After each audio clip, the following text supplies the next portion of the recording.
Well, hello! Today I'm going to be making sea salt soap. It has some really great benefits and I want to share some of them with you. Hi, I'm Sarah from Soap School. Let's hop right into it and start making our soap, and I'll talk about some of the benefits as we go along. If you want the recipe, I'll pop it onto the screen as we go, but you can grab it from the description area as well. You could use water. I'm using ice just to make it a little bit faster. So I've got 150 grams of ice and I'm adding 67 grams of my sodium hydroxide.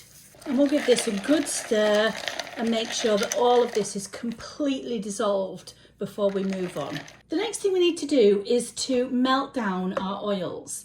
And the key ingredient in salt soaps is coconut oil.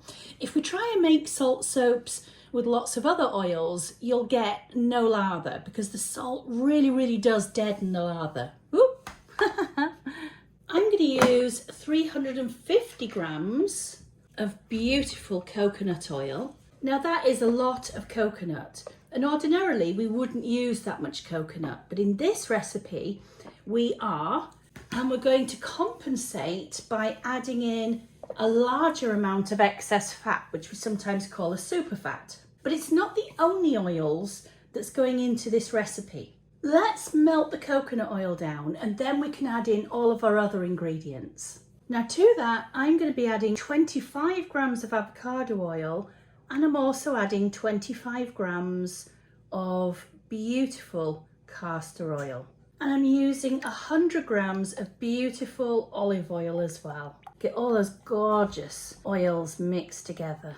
So we're at 42 degrees, that's 107.9 Fahrenheit. So we're good to go. We can start making our beautiful salt soap. So the fascinating thing about salt soaps is even when I was looking to see what other YouTube videos had already been done for salt soaps, it was quite interesting to see that quite a few people are calling the soaps that they're making sea salt soaps when actually they're using Himalayan rock salt, which is not a sea salt. And there are a few differences between rock salt and sea salt, but I can completely understand why people would want to use a beautiful salt like this Himalayan sea salt. This is a coarse grade, so it's a bit chunky really, but it's a beautiful colour and it does give a gorgeous colour and texture to the soap. And the great thing about a salt like this is it actually contains a higher level of minerals than sea salt. Now both of them contain magnesium and calcium and potassium and of course sodium. But the Himalayan salts also contain many other minerals. And I am going to use a little bit in ours, but as a decoration only, and I'm just going to use a sea salt for the main recipe. Give this a little bit of a blitz and take it to trace.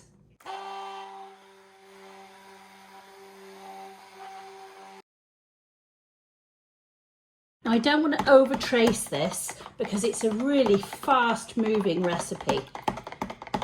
And although it's a simple recipe, it's definitely not one that I'd use if I was a beginner. Get some normal soap making under your belt first. So for my essential oils, I decided to use spearmint. It's softer and a little bit more velvety than using something like peppermint.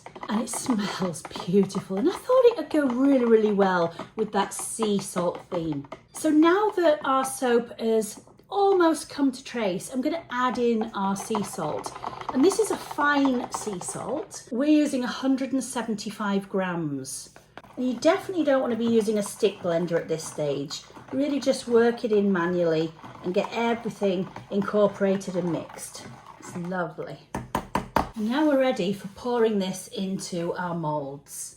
I prefer to use single cavity molds when I'm doing sea salt soaps because they really just do set so quickly and so firmly that it can be difficult to cut them. So what are the benefits of a salt soap over a regular soap? Firstly, that speed of making them. These are super quick, but they produce a rock solid bar. One of the huge bonuses of these is that they produce the most beautiful, luscious, bubbly, foam-rich bar. And of course, they're rich in all of those gorgeous minerals. These types of bars are regularly used in a spa setting because they're naturally detoxifying. And that salt is going to exfoliate the skin, buffing the surface of the skin and just giving your skin a healthy glow. And then we're going to pop some of these beautiful Himalayan salts onto the top. Now, I need your help with this. So the interesting thing about this, best before date, 0922. So a salt which is now hundreds of millions of years old, sadly ran out of date literally a few days ago. So do you think we should risk it? Do you think we should still use it? Let me know in the comments. So I am going to use it. Oh, the silly, crazy things. So I'm just going to put it down one side on the bars. I think it's going to look really cute, just with that little touch of pink. These bars are going to go much whiter and lighter as they firm up. I think that pink is just going to look so cute.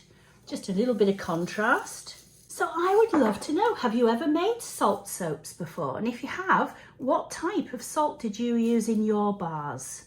I honestly make them with both. Sometimes I like the pink look of the Himalayan salts. Sometimes I like a really nice white firm bar. It just depends on the theme and how I'm feeling on the day. They do produce the most beautiful lather, and they do make a really, really lovely shaving soap. Hopefully our out-of-date salts aren't going to affect our beautiful soap too much. Let's come back and see what they look like tomorrow when we can turn these out of the molds.